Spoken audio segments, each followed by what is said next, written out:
दोस्तों, हड़तालिका तीज के व्रत में क्या क्या खाना चाहिए और सरगी कैसे लेना चाहिए, व्रत का पारण कैसे करें और सास को थाली कैसे दें, क्या क्या सामग्री उसमें रखना चाहिए और जिनकी सासू माँ नहीं है वो क्या करें।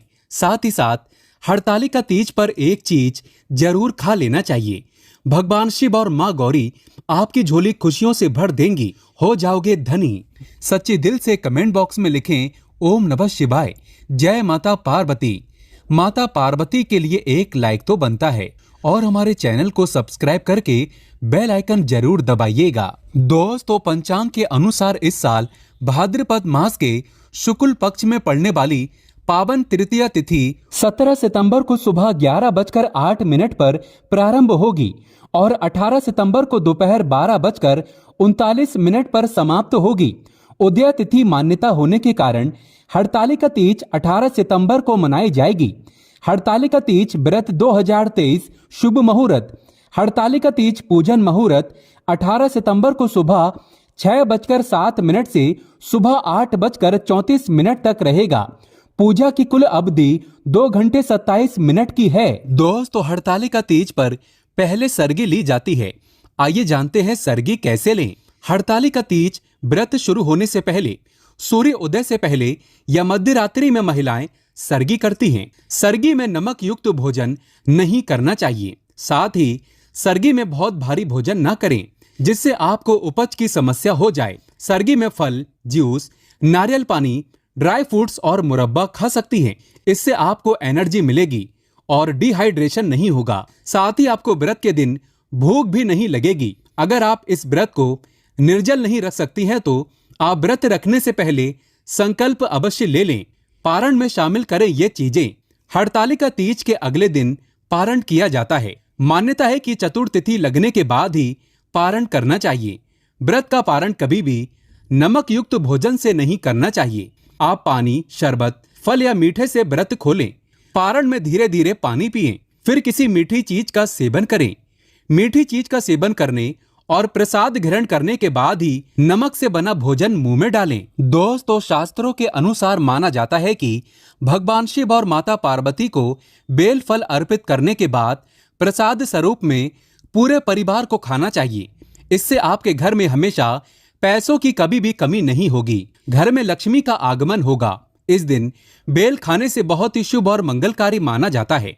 इस दिन आप बेल का फल प्रसाद स्वरूप में पूरे परिवार को बांटें और खिलाएं, क्योंकि बेल में समस्त देवी देवताओं का वास होता है।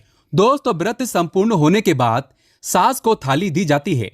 आइए जानते हैं थाली में कौन सी सामग्री रखना चाहिए जो कि शुभ माना जाता है। इसके दिए बगैर आपका व्रत अधूरा ही रहेगा। थाली में आप कोई सुंदर साड़ी सफेद मत देना तथा बिंदिया, बिछिया, चूड़ियां, मेहंदी, महावर तथा नेल पॉलिश, कुमकुम, कंगी, मिठाइयाँ और दक्षिणा अवश्य डालें। अगर आपकी सासू माँ नहीं है तो आप इसे ननंद को दे सकते हैं या बाहर किसी भी बुजुर्ग महिला को आप दे सकते हैं जिसे आप अपना मानते हैं, और उनका आशीर्वाद अवश्य ले लें। तभी ही व्रत संपूर्ण और सफल माना जाता है। दोस्तों, हड़तालिका तीज के व्रत में तीज माता को ये 3 चीजें कभी अर्पित नहीं करना चाहिए। ये 3 चीजें माता को चढ़ाने से व्रत टूट जाता है, पति पर घोर विपदाएं आ जाती हैं और उल्टा आप पाप के भागीदार हो जाते हैं। ऐसा घोर पाप कभी मत करना। आइए जानते हैं। दोस्तों, सबसे पहली चीज है माता को अर्पित की जाने वाली सामग्री, जैसे कि टूटे हुए चावल कभी अर्पित नहीं करना चाहिए। टूटी हुई चौकी, खंडित चौकी नहीं होना चाहिए। चौकी पर हमेशा लाल कपड़ा बिछाना चाहिए। मंदिर में भूल कर भी माचिस नहीं रखना चाहिए, बहुत ही अशुभ माना जाता है। इस दिन फलों में नाशपाती कभी अर्पित नहीं करना चाहिए। हड़तालिका तीज पर सफेद कपड़ा कभी दान नहीं करना चाहिए और न ही पहनना चाहिए। इस दिन जितना ज्यादा हो सके हरे, पीले, गुलाबी, लाल रंग पहनना बहुत ही शुभ माना जाता है। दोस्तों, हड़तालिका तीज पर माता को श्रृंगार अर्पित किया जाता है। श्रृंगार हमेशा नया होना चाहिए। टूटा हुआ श्रृंगार अर्पित नहीं करना चाहिए। माता की पूजा में कलश पर हमेशा नारियल को लेटाकर रखना चाहिए। खराब नारियल अर्पित नहीं करना चाहिए तथा पूजा में टूटे हुए चावल अर्पित नहीं करना चाहिए। दोस्तों, हड़तालिका तीज पर कभी किसी की चुगली आदि नहीं करना चाहिए। इस दिन पति पत्नी को दूरी बनाकर रहना चाहिए। सात्विक भोजन करना चाहिए। इस दिन बड़ों का ध्यान पूर्वक सम्मान करें। इस दिन मुख से गंदे विचार न बोलें, क्योंकि ये व्रत पति से संबंधित है। इसीलिए पति का सम्मान करें। पति को भूल कर भी गाली ना दें। इस दिन लहसुन प्याज का खाना घर के अंदर नहीं बनाना चाहिए। मांस मदिरा आपके आसपास भी ना हो। शास्त्रों के अनुसार अगर आप हड़तालिका तीज का व्रत ना रख सके तो कम से कम अपने हाथों में हरी भरी चूड़ियां अवश्य पहने। मेकअप श्रृंगार आदि अवश्य करें।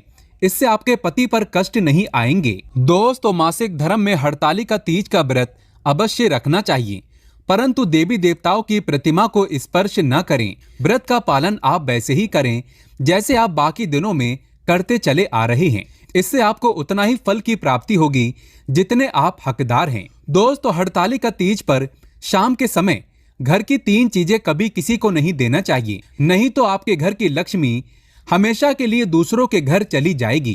पहली चीज है नमक। शाम होते ही घर का नमक किसी को नहीं देना चाहिए और ना ही लेना चाहिए। दूसरी चीज है तेल। शाम ढलते ही घर का तेल किसी को नहीं देना चाहिए। दोस्तों, तीसरी चीज है दूध। हड़तालिका तीज पर शाम के समय घर का दूध कभी किसी को नहीं देना चाहिए, नहीं तो आपके घर में से सुख समृद्धि सब चली जाएगी। दोस्तों, हड़तालिका तीज का व्रत 3 शादीशुदा महिलाओं को गलती से भी नहीं रखना चाहिए। बहुत बड़ा अपशगुन माना जाता है। ऐसी महिलाओं का व्रत कभी सफल नहीं होता, महापाप माना जाता है। माता पार्वती हो जाती हैं क्रोधित, लगता है श्राप। आप ऐसी गलती कभी ना करें। दोस्तों, नंबर 1, चरित्रहीन महिला बा मन में गंदे विचार। एक चरित्रहीन महिला की आराधना से हमेशा दूर रहते हैं भगवान। ऐसी महिला की पूजा कभी स्वीकार नहीं होती। अगर हम शास्त्रों की माने तो अगर आपके मन में गलत विचार आते हैं और आप दूसरों के प्रति गलत भावना अपने मन में रखते हैं तो आप भगवान की पूजा कभी नहीं कर सकते। ऐसी शादीशुदा महिलाओं से हमेशा क्रोधित रहती है माँ पार्वती। माँ इनकी पूजा कभी स्वीकार नहीं करती। अगर आपका मन आपके पति के लिए सच्चा है तभी ही पूजा व्रत आदि स्वीकार होती है। आप हड़तालिका तीज व्रत रख सकती हैं। माँ पार्वती साक्षात ऐसी महिलाओं को आशीर्वाद प्रदान करती है। दोस्तों, नंबर 2, अधूरी शादी। खास तौर से सुहागिन स्त्री के लिए हड़तालिका तीज का व्रत बहुत ही महत्वपूर्ण माना जाता है। लेकिन क्या आप जानते हैं, शास्त्रों के अनुसार जब तक आप हिंदू रीति रिवाजों के साथ शादी नहीं कर लेते, यानी 7 फेरे नहीं ले लेते, तब तक आप इस व्रत को रखने में सक्षम नहीं हैं। शास्त्रों में इस बात की कतई मनाही है। अगर आपने कोर्ट मैरिज भी की है तो भी आप इस व्रत को रखने में सक्षम नहीं हैं। पहले आप अग्नि के 7 फेरे लें, तभी ही आप हड़तालिका तीज का व्रत रख सकते हैं। और अगर आप शास्त्रों के विरुद्ध ऐसा करते हैं तो आप पाप के भागीदार बन सकते हैं। माता पार्वती आपसे नाराज हो सकती हैं। दोस्तों, नंबर 3, कुंवारी कन्याएं हड़तालिका तीज का व्रत रख सकती हैं। अगर पाना है अच्छा पति तो हड़तालिका तीज का व्रत कुंवारी कन्याएं अवश्य रखें। दोस्तों, नंबर 4, तलाकशुदा महिला। दोस्तों, शास्त्रों के अनुसार किसी भी धार्मिक कार्य में पति पत्नी का होना आवश्यक पूर्वक हो जाता है। इन दोनों के बगैर भक्ति पूजा पाठ अधूरी मानी जाती है। अगर आपका तलाक हो गया है या पति से झगड़ा हो गया है और आप नाराज होकर चली गई हैं तो हड़तालिका तीज का व्रत कभी ना रखें, क्योंकि ये त्योहार प्रेम का है। इसीलिए आप दोनों को एक होना पड़ेगा, तभी ही आप हड़तालिका तीज व्रत रखने में सफल हो सकती हैं और माँ पार्वती भी प्रसन्न होती है। दोस्तों, हड़तालिका तीज पर ये चीजें अवश्य दान करना चाहिए। इससे पति की उम्र बढ़ जाती है, घर में सुख समृद्धि बनी रहती है। हड़तालिका तीज पर इन चीजों का दान करने से बगैर व्रत रखे ही संपूर्ण फल की प्राप्ति हो जाती है। इन चीजों का दान जरूर करें। दोस्तों, हड़तालिका तीज पर मान्यता है कि इस दिन सुहाग के सामान के साथ साथ मंदिरों में फलों का दान करने से सुख समृद्धि आती है। इस दिन सुहाग की सामग्री दान करने से जीवन में धन वैभव की कभी भी कमी नहीं होती। लेकिन याद रहे, श्रृंगार आदि बाजार से नया खरीद कर ही दान करें। दोस्तों, हड़तालिका तीज पर गेहूं और जौ का दान सोने के दान देने के समान ही माना गया है। धार्मिक मान्यताओं के अनुसार तीज के व्रत में गेहूं का दान बहुत ही शुभ फल प्रदान करता है। अगर आपके पास गेहूं या जौ नहीं है तो आप किसी जरूरतमंद को आटा भी दान दे सकते हैं। दोस्तों, हरतालिका तीज पर किसी ब्राह्मण महिला या गरीब को वस्त्र दान जरूर करना चाहिए। मान्यता है कि महादेव और देवी पार्वती बहुत प्रसन्न होती हैं और अखंड सौभाग्यवती का वरदान मिलता है। दोस्तों, शास्त्रों के अनुसार हरतालिका तीज पर चावल का दान बहुत ही शुभ माना गया है। कहा जाता है कि हरतालिका तीज पर चावल का दान करने से शुक्र ग्रह से संबंधित सभी दोष समाप्त हो जाते हैं, परिवार में सुख शांति आती है। दोस्तों, माता गौरी और भगवान शिव दोनों हाथों से व्यक्ति की झोली भरेंगे। माना जाता है कि हरतालिका तीज पर गुड़ का दान करने से उत्तम फल प्रदान होता है।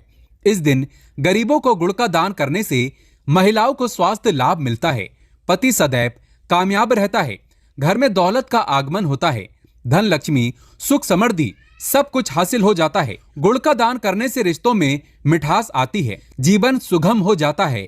दोस्तों, अगर आप अखंड सौभाग्यवती का वरदान पाना चाहते हैं तो माता पार्वती के लिए कमेंट बॉक्स में लिखें जय माता पार्वती। माता पार्वती के लिए एक लाइक तो बनता है। माँ आपका कल्याण अवश्य